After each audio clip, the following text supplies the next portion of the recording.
Бидний хайрт аав дугаар доржийн тэр биш нь 2025 оны 10 дугаар сарын 2-ны өдөр зуурдаар таалал төгсөж хань ижил үр хүүхдүүд ах トゥ найз нөхөд бидэнд нөхөж баршгүй хүнд гарц уй гашуу дохиолоо.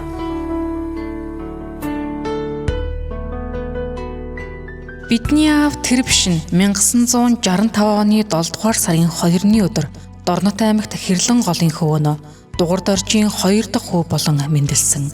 Бага наснаасаа өвөө эмээ аав ээжийнхээ гар дээр өсөж торнон 1973 онд Чабалсан сумын 8 жилийн сургуульд элсэн орж 1981 онд 8 дугаар ангиа төгсөж Дорнот аймгийн хүнс хөдөө аж ахуйн техникумын малын эмчийн ангид элсэн оржээ.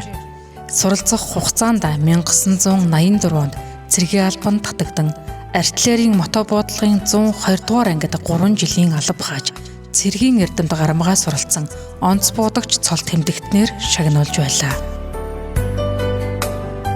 Цэргийн албаа нэр төртэйгээр хаасны дараа 1988 онд малын эмчээр төгсөж анхны ажлын гараагаа хүнс хөдөө аж ахуйн техникумын малын эмчээр ажиллаж байсан юм.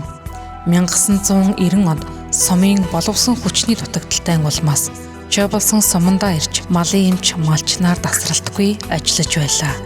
Тэрээр 1989 онд ардын хувьсгалын 68 жилийн ойн баяраар сумын начны болцол хангаж сумын начин цол хүртсэн.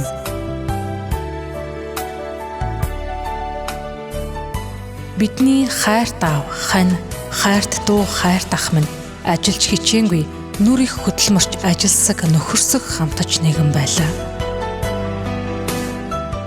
Та минь хөрс далтан дэлхийдээ амгалан тайван нойрсоорой. Хань үр хүүхдүүд ах トゥ найз нөхөд таныгаа сэтгэл зүрхэндээ мөнхлөн дурсах болно. Сайн амгалан болтугай.